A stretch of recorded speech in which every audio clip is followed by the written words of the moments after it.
I'll put my chew toy down now. When I'm all anxious, I chew on stuff. Hey, everybody. We're back. And I'm Michele Kemp, and I'm with Shifrah Morgan. And tonight we have one of our parents, one of the parents that we grew up with, and Gaeland Priebe is with us tonight. And we're just going to do what we do best, talk. What is this What did about? you, I was going to ask Gaeland about what you thought of the video we did yesterday, what we posted today. It was quite emotional for sure. And you guys are getting a lot of insight into, well, you need to get insight to, how to, I guess, looking at Rama and seeing where he is and how he worked. I wrote down a note as I was watching. It was enticement and coercion, or enticement, then intimidation. You guys, Michele, you talked about how he'd been mean to you all those years, and then all of a sudden he was nice to you for about 3 weeks, and then he ripped into you again. Yeah. That was the tactic from the beginning. He sucked us in. I don't know what you saw in my story, how he sucked me in. He pointed at me in the crowd and said, "Gaeland, son," no, he didn't know my name. I'll back that off. He said, "Son, I see you wandering here and there trying to find the answer for your life, but unless you follow the Lord Jesus, you will wander in the darkness and never get the answer." And well, so kind of, that doesn't seem like much, but because of all that I had been thinking, and Jackie and I were not on good terms, a bunch of other stuff, that hit me right between the eyes. It really made sense to me, and it sucked me in. Well, then, I got excited for a while, and then came the rules and regulations, and Jackie threw everything out of the house, and I didn't want to be in there anymore. This is crazy. I want out. What do you mean, Gaeland? What do you mean by rules and regulations? Well, it already started right away. First thing was Rama told me to cut. I had long hair down to my shoulder, full beard down to here. I was total hippie at that time. And Rama, in one of the next meetings, Rama pointed to me and said, "Son, do you want the Lord to bless you?" And I nodded my head, yes. And he said, "You shave off that beard and cut your hair, and the Lord will bless you." So I think Rama had already told Bill Stecker. Bill Stecker and I and our wives hung together. We were best friends at that time before the cult. And so anyway, Rama, I guess, had told Bill already to cut off his mustache and his long hair. And we went out to Bill and Kathy's place, and I was arguing, the people in the Bible had long hair, why do we have to cut our hair and all this stuff? And Bill said, "No, we have to do it. We have to do it." And so finally I just, I was easily persuaded by these people. And so anyway, we got out the hair clipper and a little razor, cut off our beard or mustaches with just our little razor. I guess we used the hair clipper to get off most of it. Gave each other a buzz haircut. And, that was the first time that Jackie had seen me. She had never seen me without a beard. When I met her, I already had I had a goatee at that time. But that was in 1970. This is 1975. And she had never seen what my face looked like. Wow. So that was quite an experience. But anyway, that was the first rule. Oh, then I think it was a couple of days after that, I don't know what happened, but I know that Cal came over to Bill and Kathy's place and ripped through the house and said, "This is satanic. This is from the devil. This is made in Japan." And they threw out all kinds of stuff at Bill and Kathy's place. Yes. We couldn't have anything that wasn't made in the U.S. Yeah. Well, so then I went to work one day, came home that afternoon, and our apartment had been ransacked just like that. And she wouldn't say what happened, but I'm assuming Cal came to our place too and ripped through the place. Anyway, that was the last straw. I was out. When she threw away my architectural drawings and my artwork and all this stuff, that was it. She had no right to be doing that kind of stuff. So, Shifrah, have you seen this stuff in my story or not yet? No, I've seen a little bit, but not like everything. Okay. Well, this is all spelled out right in my story, but I'll just tell it. But anyway, so then Jackie, when I was having this fit about leaving and stuff like that, and screaming about losing all my stuff, Jackie got on the phone, called Cal up, and I don't know how I got persuaded into doing it, but anyway, he told her to come over. I reread my story just a little bit of it a couple of days ago, and I saw that in there it says that I went to Cal's basement. I almost distinctly remember going to Bruce Scott's basement. But anyway, I saw in the story it was Ed Franks. I knew there was a third person there, but I couldn't remember it. See, that story was written between about October of 2000 up until I went to prison in 2002. So a lot of my memories were really clear then. But now after this many years of pushing my past out of my mind, I'm losing some of the details. But anyway, so we went to that basement, and whoever the three people was, Cal, and I thought it was Bruce, whoever the third guy, I guess it was Ed Franks. Anyway, they stood in a circle around me, and Jackie was off to the side, and they just screamed at me that if I had left, I would be cursed all the days of my life, and I'd be going to hell. And they said a whole bunch of other stuff to me. And Jackie was off to the side, crying her eyes out. So I just put my head down, and the next thing I remember, we were back home, and Jackie was screaming right in my face again, screaming at me. She said, "I've loved you, and you never loved me. You still love your old girlfriend, and I don't care what you do, but I'm going to follow the Lord Jesus. I found the love of my life." And I just wilted, right? I don't know. What do you do in a situation like that? I'm not going to, get out Right. under those, especially under those conditions.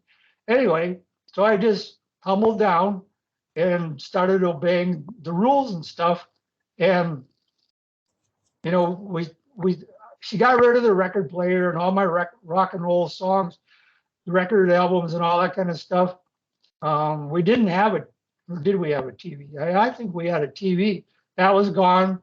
She kept the record player. And some weeks later, I don't remember how long ago after that, but I bought the whole Bible on records. And we would sit there and listen to chapter after chapter of the Bible over and over again. I don't know how many hundreds of times I went through the whole Bible, pretty much had it memorized, I think. Anyway, other than that, Gail, Langston, Margaret, that was before she was any of the kids, and nobody was married at that time, new marriages anyway. So Gail Langston, Randy Youngerberg, let's see, Thor was there some of the time. He lived in an apartment right behind us. We lived above a shoe store in Mankato. And Thor was back there for a while, and Randy Youngerberg lived back there for a while. And so it was them, I think Bob Bruns. But anyway, we would go out and see. Yeah, so I think I named everybody. We would go out to Sibley Park in Mankato, or we would go out to 7 Mile Park, which is north of Mankato, and just march around through the hills or, through the gardens at Sibley Park and sing at the top of our lungs and clap our hands and pray out loud and raise our hands up in the air, all that stuff, stupid stuff that we did in those first few years. Well, all along, I guess we did. But anyway, we get all high and emotional off of this chanting and all this kind of stuff. And then we'd come back home and settle down. And sometimes those kids would come over to our little one. Well, it was a little tiny living room and bedroom. The bed was sitting there right in the middle of the living room. And there was a little kitchen and a tiny bathroom off the side. Anyway, so we'd invite a few of these people over at a time, but we couldn't visit. All we talk about is try to come up with testimonies. So we would, oh, I saw a rainbow and it must be a sign from the Lord, or, that cloud looked like an angel, stuff like that is. I lost my keys. Yeah, that was real. Now that was a testimony there. I mean, what happened that day is supernatural psychic experience. There's no way around that. Shifrah, if you don't know the story, Bill Stecker and I, on a Saturday, we went out to 7 Mile Park. This is a park with oak trees and rolling hills, and it goes on for acres and acres, hundreds of acres. And there's the streams that go through there and stuff. And most of the time, it was just the men that would go out there from Mankato. And we do the same thing, go out there at night or in the afternoon and march around and pray and sing out loud and stuff. Anyway, so it was Saturday morning, and Bill Stecker and I went out there and did the same thing, parked the car in a little parking lot, headed off into the hillsides. And I mean, we had walked for over an hour. So that's usually like 3 miles or better, you know, so up and down these hills, through the oak trees, along the stream and over the cliffs and everything.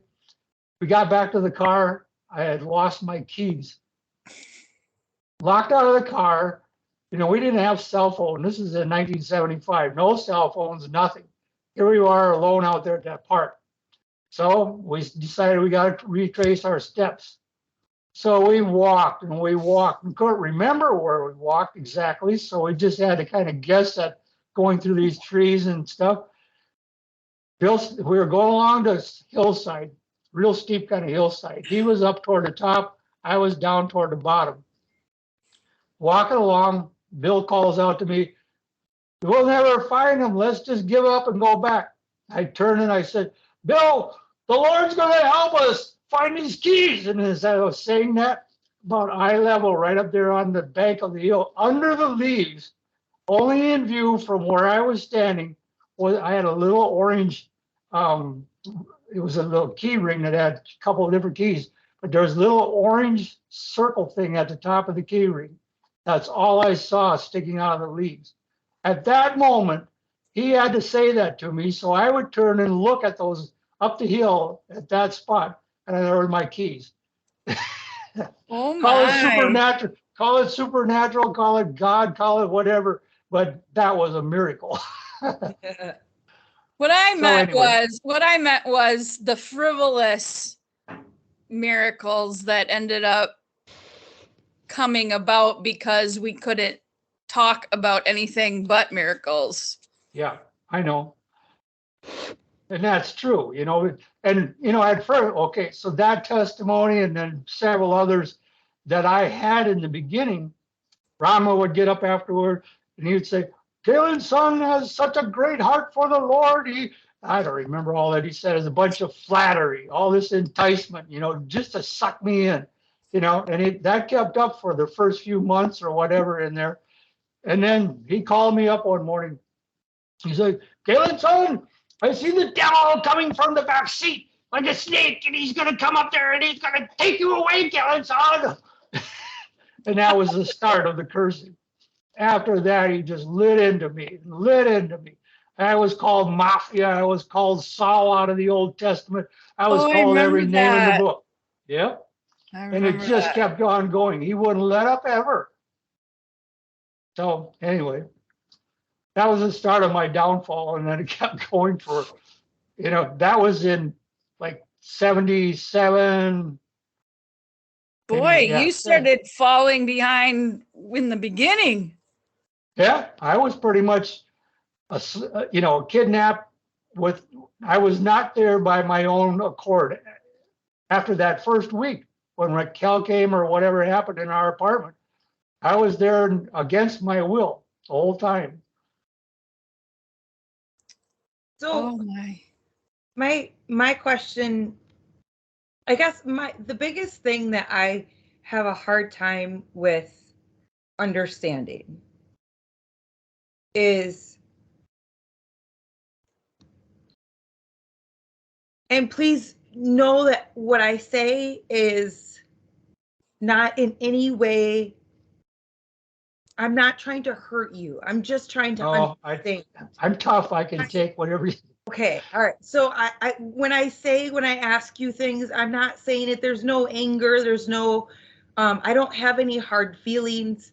It's more to understand, because the more I understand, the more I can heal, the more I can help other people, the more I can explain it in a different way, or, you know, a little bit the way they would understand. So Okay. when you say that you were there against your will, and it was against your will, like you felt like you couldn't have strength to stand up for yourself. Right. What made you feel like you didn't have the strength to stand up for the things that you saw going on to the children? And when did that line, when did he, or where was that breaking point where he realized that he could do that? Or where was the breaking point for you? Was it when he got you there against your will, that he just, that was like the straw that broke the camel's back for you, and that was just it? I mean, where was that line? Where was, because somewhere everybody has, I feel like, something inside them, and it can be broken, and other people can't be broken, and some people after a certain amount of time are broken, and everybody at some point in their time are broken. That's the only way that we become stronger and learn more and all of that kind of stuff. But what was it that for you, like, that's what I have a problem with, like my biological parents, is I don't understand where that breaking point is, because I have children of my own now, and I guess, like, as my kids got older, I just I'm telling you, if anybody screwed with my children, it would be like the end of them.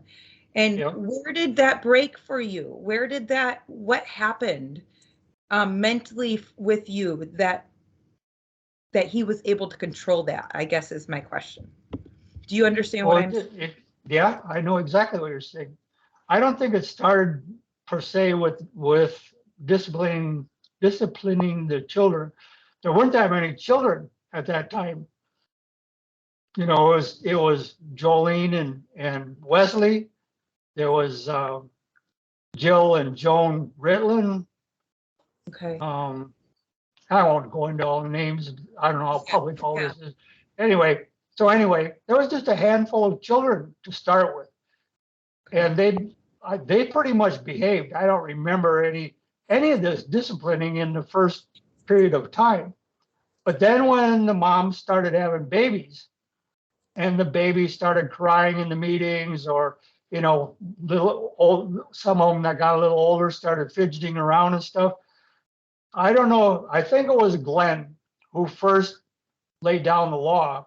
Because he used to get up and preach at us when Rama wasn't in there, and tell us things that Rama would get in there and give his fire and brimstone and then leave, and we wouldn't get to talk to him.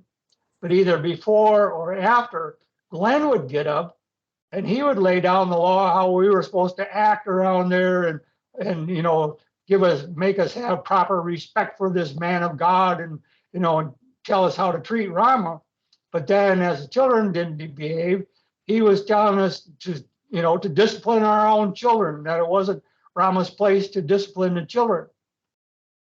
So little by little, we're like brainwashed and trained into becoming these diehard people. And then I don't know if it was because we weren't being hard enough on our kids or what. Then Rama was starting to, kick the children like a football and whack them and do all these different things to them himself. And then Glenn would get up again and tell us it's not, brother's job to be disciplining your children. You're supposed to be doing that at home, and all this stuff. So then we got chewed out. And so I put a lot of the blame on Glenn. Is he trained us that we damn well better take care of our children and make them behave. So it started like that. That's all I can say. And some of the, again, I would like to name names, but I was not a physical discipliner. I told Michele, and I think in my story, that my dad beat us. If we didn't have the chores done on our farm, my dad would come running after us with the air hose that hooked up to the milking machines It was, it was like an 8-foot length of rubber hose. He'd come after us with that hose and whip us into the, we'd be out in the yard playing softball or something like that and didn't have the chores done. He'd whip us with that hose, or he'd literally come running after us and kick us in the butt like a football and chase us into the barn to get our chores done. That's what I grew up with. I hated my dad because of that. And I swore I didn't want kids ever, and I never was going to be bad like my dad was. Rama turned me into exactly the opposite. Turned me exactly into what I despised in my dad, beating my own children and stuff, and doing these things that I swore I would never do. But we all did it. All the parents end up being that way. Well, every day, it was just a ritual. Like, yeah. It didn't matter if you did anything wrong or not. You just got a whooping no matter what. Yeah. And it wasn't was it like there was a fear that you would get in trouble if your children didn't behave? Well, I think we lived in fear the whole time we were at Shano, or the whole time Rama, he was calling us up at our homes and, chewing us out or saying things. It was either the enticement, trying to get us, say nice things to us to suck us in, or if we were in a something had happened and we weren't doing right or somebody tattled on us, he was calling us up and ripping us from one end to the other. So that fear just permeated us to a point. We heard the phone ring, we were down on our knees right away. Yep. All this fear has just terrorized us. I can relate to that because as an older sibling, it was part of my breeding or being raised that I had to be a caregiver. And so I was often stuck with my younger siblings and having to babysit them. And if they misbehaved, it was my fault. Yeah. And I got in trouble for it. And so there were tactics that I used that I think back on, like my little sister was afraid of a vacuum cleaner. And so I would threaten her with a vacuum cleaner. Even though there was no vacuum cleaner, I would tell her, there's a hose over there. There's a vacuum cleaner. And I'm going to turn it on. It's going to get you if you don't lay down and take a nap. Like stuff like that. Or I threatened to put her down the sump pump hole. Like, that's what I saw. I was put down a sump pump hole. So I did that kind of stuff to keep myself from getting in trouble because my charge didn't behave. She didn't take a nap. Yeah. When did the physical abuse start? Like, when did I know he was always verbal abusive, he was always mentally abusive, but like around what time did the physical abuse start? When did the beatings of the brethren start? Like, I remember him releasing pack of boys, go get him. That was more in the 80s, but in the 70s, we joined all the Mankato groups, started in about February of 1975. Okay, 1970, that was about February, if I remember right. Okay, and then I think it was in about May, all the people were coming to Mankato yet for meetings, if I remember right.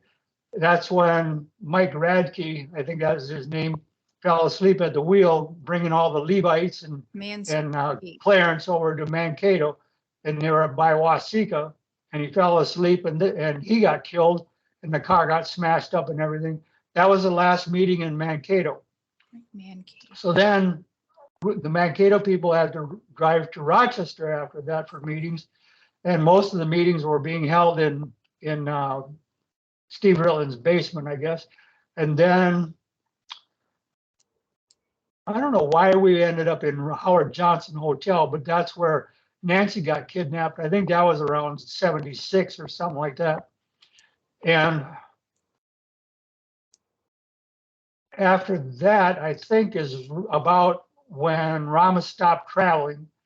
You know, he was coming all the time to either Mankato or Rochester. And I think it was after that when we all had to go to Shawano for the meetings. And then, if I remember right, we were meeting in the upstairs garage, the one right next to the kitchenette to start with. And I can't remember any beatings or discipline yet at that point. It was down on the red carpet, in the red carpet room, where I remember things started happening, the physical abuse and stuff. And I don't know if it was Rama that was doing the first beatings, or if it was, won't name any names, some of the other people that started whacking and beating the kids and doing different things to them. And there was, I can picture in my mind a few different people that were starting to discipline the kids. And, it just kind of turned into a insane asylum shortly around that time. I mean, just from my point of view, I think that the physical abuse started in the 80s because,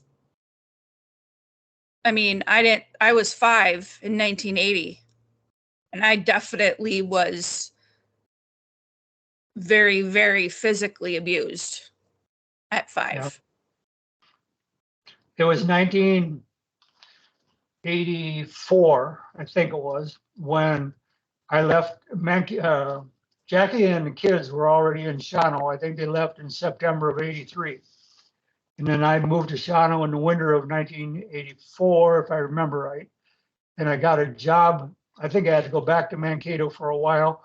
And then must have been end of May or June of 84, I got a job working there in Shawano at a sawmill, and they built, what do you call them, lake homes for people. Anyway, when I got over there and started going to my job, I had been taking care of the kids at home before that. And Rama told me to bring Stephen and Ebenezer over to the down to, on the rocks in that lower part in the big room before there was a cement floor. And that's where the cardboard barrels were at. Shifrah, I heard you say water barrels. They were yep. Salt barrels from the pickle factory in Bondwell, I think. I yep. think it was one of those, whatever the name of Gedney or whatever the pickle yep. factory was. But these were cardboard salt barrels. Anyway, so I would bring the boys over there in the morning, put both of them down into the cardboard barrels. And the first day I did it, I just stood there bewildered. And Rama told me to put them in there. So I did. And then I looked at Rama and he said, go to work, Gaeland, son, and come back and pick them up this afternoon. Well, any person in their right mind would have, gone berserk right there and said, what the hell is this? And take my children back home again. But there you can see already how he controlled us. My own children, I put them in a fucking barrels and walked away.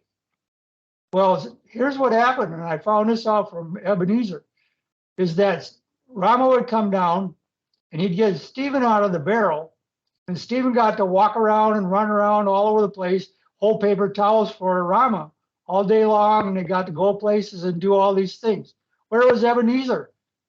Stuck in that barrel all day, peeing in his pants and dirtying his pants. And then Kimberly would come along and see him in there, and he would beg her to let him out. So she'd tip the barrel over so he could go over to Villiers' place and go to the bathroom. And then back in the barrel again till I came. So I would come at 4 or 5 o'clock, whatever it was. There's flies and mosquitoes buzzing around in that barrel. Here's Ebenezer in there looking up at me.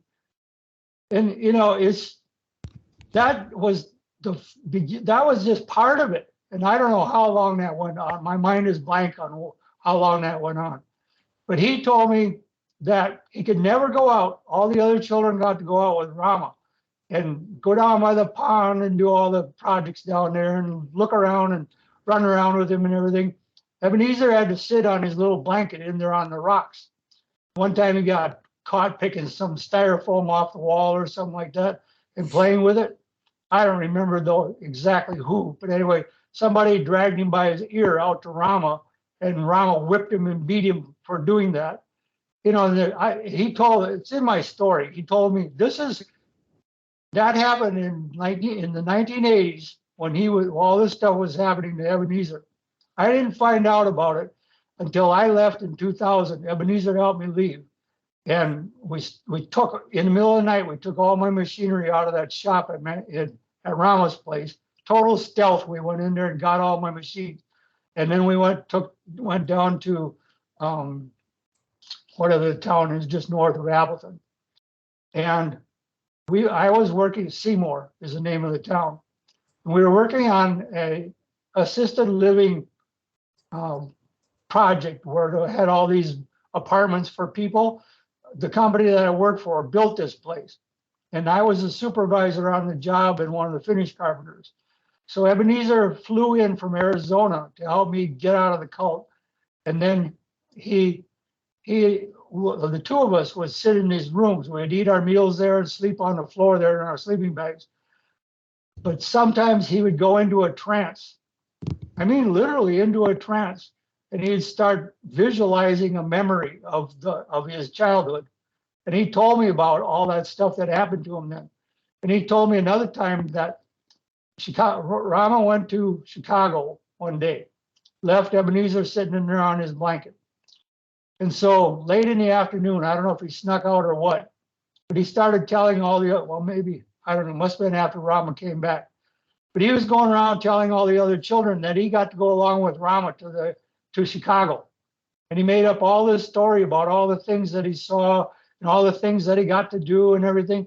And that was the start of Ebenezer lying and telling fantastic stories and, said he was in the special forces in the army. And he, when he married Melinda out in California, he told these fantastic stories that everybody believed.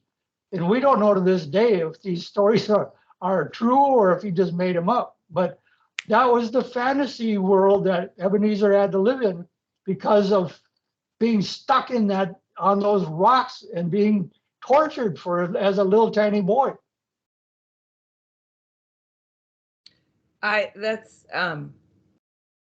So I was saying this to Michele yesterday. The kids my age, we witnessed the stuff that happened to like Ebenezer, and it wasn't just Ebenezer. A lot of the boys his age, that was the kind of treatment that they got if they were on the naughty side. Yeah. And so. And they weren't, for the record, they weren't naughty. They weren't naughty. No. They weren't naughty at all. They weren't naughty. They liked to do things. Yeah. They liked to be outside. Yeah. So this, this is first thing in the morning. They just got up. They hadn't done anything wrong. Yeah. Come over there and are told to get in this barrel. What does that do to a little kid's mind? To this day, that tells you. So like when you were saying that he had all these little niches out in the woods, like buried and stuff, he did. Like Ebenezer was the greatest, I know. And that was something that he was very prideful about, being able to tell good stories because he entertained the younger kids. And he really, that was something he took pride in. And so he found joy in making up all those stories because not only did it help him, but it helped us too. Between him and Mordecai and a couple of the other boys, they really did entertain us. They were who we like. It was part of their survival. Yeah, that was part of our survival. And so I know, like now sitting here, and I wish he was here and I could thank him for the wonderful stories and like the way he was able to escape from the real world and give himself that joy and that excitement that he needed, that imaginary, because he had that special brain where he really needed that imaginary, and he would have been a great artist, and he would have flocked that way if he had been allowed to. So that was his breakout, and not only did he help himself with that breakout, but he helped a bunch of kids like enjoy life while we were there.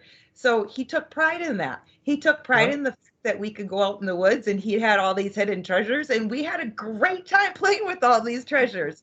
And it was, you knew that whenever he was around, you were going to have a good time. It didn't matter what. And we were always getting in trouble or, whooped or whatever anyway. So it didn't matter what we did. We were, so to us, so I hope you can take a little bit of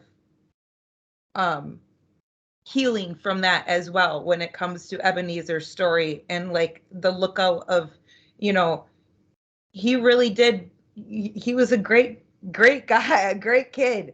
And yes, Rama made us believe horrible things about him, like he was a horrible liar and all of this stuff. And, people who didn't know him one-on-one. And I'm not saying he was a great person, like everybody did horrible things and bad things, but the special spirit of him, the ones that grew up with him, we know that light that we all had when we were little. And some of us, Rama was able to take that and twist that in ways that is just unimaginable. But I know Ebenezer's spirit, and all the kids that grew up with us know Ebenezer's spirit. So, like, I want you to know that, as well. And, take that towards some healing as well, like, he wasn't just a bad person. He wasn't a liar. He wasn't all these things that Rama said. Well, and we all have poor qualities. We all have things that, we can work on, or, whatever. Like, I have raised children. I have seen things in my children that maybe I don't want them to exhibit all the time. But instead of haranguing them about this is a horrible thing, or saying you're just like your dad, and or all these horrible things, I say, you're a very stubborn person, and so that means that you know what's right, and nobody can make you change your mind. Like, there's a complete. Then you teach them how to use that to their ability, instead of tampering that down, because that can be used for good or for bad. And so when Ebenezer was a really good storyteller, instead of twisting it to make us all believe that he was a liar, that should have been honed in on, and that should have been guided and parented to something productive. Yeah. And he was only telling those stories to fit in, because he was so, he needed that outlook, and he was, can you imagine? Well, Michele, you can imagine. You can imagine being forced to sit out while everybody else was having a good time, and like the devastation it does to you, and how horrible you think you are, and just the mental and psychological damage it does to a person, let alone a kid. So that him making up that story and saying he went with, that was a survival mechanism that he had to do, so that way he was in fantasy land as he was stuck wherever he was stuck. It didn't matter what we were doing, where we went, Ebenezer always was able to take us out of reality and place us in a fun environment in our own brains. And that is a damn good skill. And he had to learn that because of the crap he was going through. And I hope I learned that too. there. I learned that too, only I escaped my body. Yeah, a lot of us had different ways of dealing with it, you know. I mean, I can tell you, I can sit here for hours and kind of go into a meditative state and were you okay? Oh yeah, I'm fine. I'm just zoning out. I know how to zone out really well. Nobody needs to teach me how to meditate. I mean, because we spent hours, hours and hours staring at Days. the wall. And you know, like what were you supposed to do? You couldn't raise your hands. You had to keep your hands in your, you know, you couldn't In move. your lap. In your lap, yep. And you couldn't move. And so even if you turned your head, oh my goodness. So literally you would close your eyes and imagine a story behind your head and you would have this whole fantasy going on and nobody knew what was going on in your brain.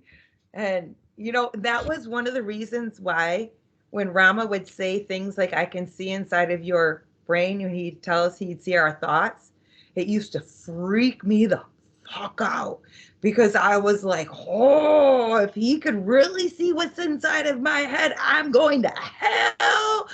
Because, you know, and I remember being little and having those thoughts like, because Well, that was even in the adult, and it was in me anyway. I'm not going to speak for the others, but you know, I didn't know a whole lot about new agey kind of stuff and seeing auras or anything.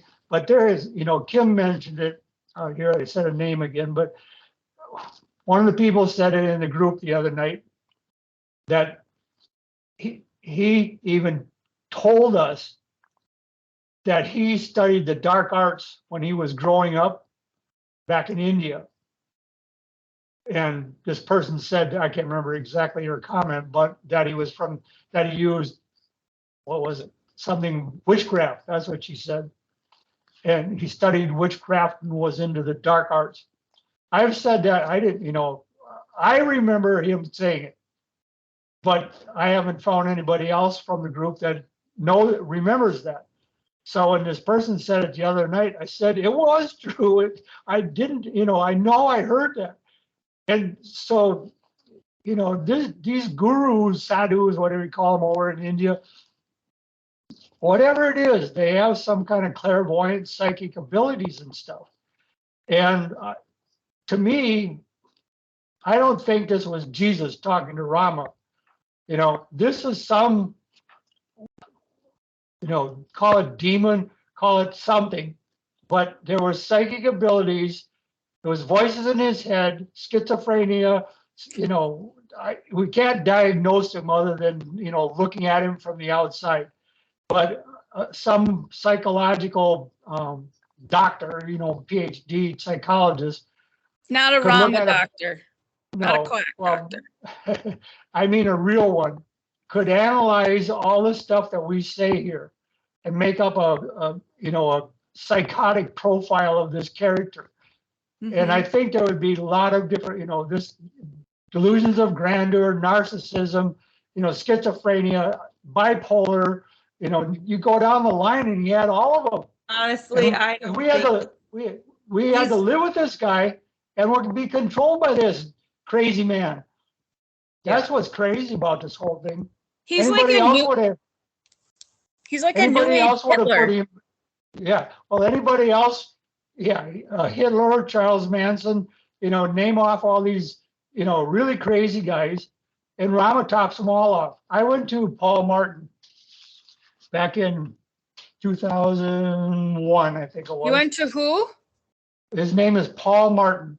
He ran a place in Ohio. I don't remember what the town that he was by, south of Cleveland, someplace. He ran a retreat place called Wellspring. He's dead now. But anyway, this Wellspring Institute was for cult survivors. And you could come there for just a short few days stay, or you could stay for, I think it was up to 6 weeks or something like that. And they basically help ex-members from cults adjust, you know, deprogram from the cult and then program themselves or train themselves into how to live in society. So anyway, I went down there after being advised by some other cult awareness people. And Elina went with me.